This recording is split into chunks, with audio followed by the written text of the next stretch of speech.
là, on va voir les différents mélanges. Donc on va commencer par le premier, qui va être considéré comme le mélange français. Donc c'est un mélange qui va être assez simple.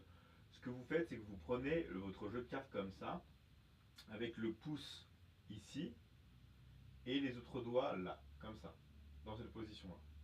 Donc vous le tenez juste, comme ça, dans cette position-là, et vous mettez votre autre main ici.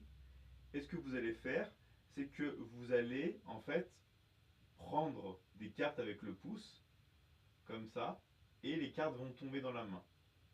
Puis vous allez reprendre, mettre le pouce ici, et les cartes vont tomber. Et donc vous simplement, vous devez juste tenir vos cartes comme ça. Donc moi je mets le petit doigt de la main gauche ici et l'index ici, mais vous n'êtes pas obligé, vous pouvez prendre aussi les cartes comme ça. Moi j'aime bien les prendre comme ça pour avoir une vue plus esthétique.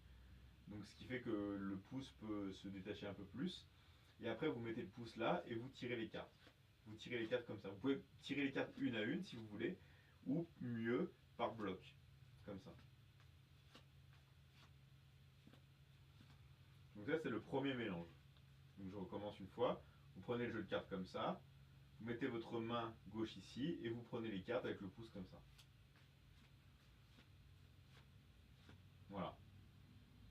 Maintenant on va voir un deuxième mélange. Donc ça va être considéré comme le mélange indien. Ce que vous allez faire, c'est que vous allez prendre votre jeu cette fois-ci comme ça, entre le pouce ici et le majeur ici. Et vous allez mettre votre index ici, comme ça. Ensuite, vous allez prendre votre main gauche, et là, de la même manière, vous allez tirer les cartes, mais du devant du jeu. Donc vous tirez les cartes comme ça, avec votre pouce ici, vos doigts comme ça, et les cartes vont tomber dans la main. C'est-à-dire que vous prenez les cartes et vous les lâchez dans la main. Et une fois que les cartes sont dans la main, vous pouvez tenir le jeu comme ça. Du coup, ça vous permet de recommencer, et les cartes tombent, juste comme ça. Vous prenez et vous lâchez. Vous prenez, vous lâchez. Et après, vous pouvez aller plus vite avec le jeu comme ça. Donc je recommence. Prenez le jeu de cartes comme ça, bien entre le pouce ici, le majeur et l'index là. Là, vous prenez votre main ici et vous allez simplement tirer des cartes, mais du dessus du jeu.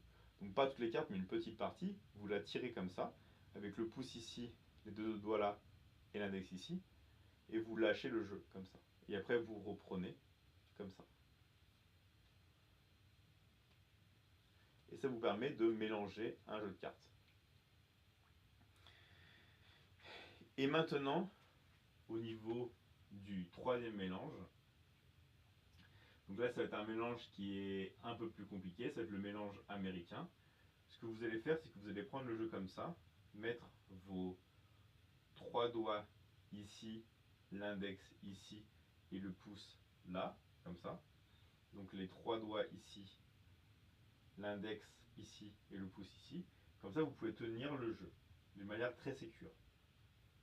Donc le jeu ne peut pas tomber là. Vous avez ici, vous mettez vos trois doigts là, et l'index là, et le pouce ici. Ensuite, une fois que le jeu est comme ça vous permet en fait avec le pouce de faire ça. C'est-à-dire que le pouce peut en fait piler les cartes. Et c'est ça qui va être bien avec votre autre main que vous allez mettre ici. Les cartes tombent sur la main gauche, comme ça. Vous allez ensuite, sur ces trois doigts-là, vous allez ensuite prendre l'index et vous allez pivoter les cartes comme ça. Donc vous allez tenir ici, et ces doigts-là, là, ici, vont venir pousser le jeu, et vous allez pouvoir tenir le jeu ici. Donc là, ce que je vous montre, c'est vraiment bien, parce que ça vous permet de faire ce mélange-là debout. La plupart des gens vont vous montrer le mélange américain sur une table, mais c'est vraiment mieux de pouvoir le faire debout. Ensuite, ce qui va se passer, c'est que vous allez pouvoir tenir les deux jeux de cartes comme ça. Donc je sais, c'est un peu difficile, il faut les tenir comme ça sans le pouce. On n'est pas obligé de faire ça, mais c'est beaucoup mieux de le faire pour la suite. Donc il faut les tenir en fait entre ces quatre doigts là pour les deux mains. Ensuite le pouce va venir ici, d'accord? Et là donc là vous pouvez relâcher les cartes, les mettre bien. Et le pouce va pouvoir faire ça. De chaque côté. Vous allez pouvoir piler les cartes. Et donc c'est ça qui va être pratique. Une fois que les cartes sont ici, vous allez en fait rapprocher vos mains. Les cartes peuvent rester comme ça, donc c'est pour ça que vous pouvez entraîner à faire ça en l'air. Les cartes sont comme ça. Vous les mettez une à une, vous poussez un peu, et c'est là que c'est intéressant. Là, en fait, ce que vous allez faire avec ces 2 pouces-là, vous allez les maintenir ici, et vous allez pousser les cartes comme ça. Et en poussant les cartes comme ça, les cartes vont rester un petit peu. Et après, ce que vous allez devoir faire, c'est de lâcher la pression des pouces progressivement, et les cartes vont tomber vers le bas, juste comme ça. Voilà. Donc je recommence cette partie-là. Donc ça, c'est quelque chose qu'après, vous allez pouvoir faire très rapidement.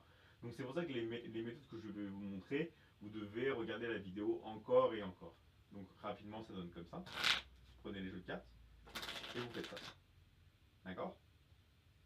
Et une fois que les cartes sont imbriquées, ici, vous mettez les pouces ici, vous maintenez une pression en appuyant comme ça, et vous relâchez les cartes. Voilà.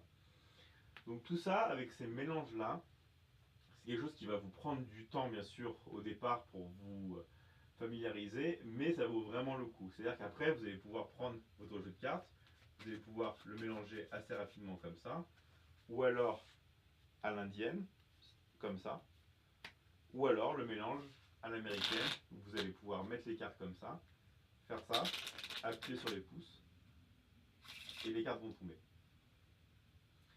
Et donc c'est quelque chose, encore une fois que je répète, qu'il faudra faire encore et encore. Vous pouvez le faire chez vous, devant la télé, lorsque vous vous reposez, mais c'est des choses qu'il va falloir pratiquer encore et encore.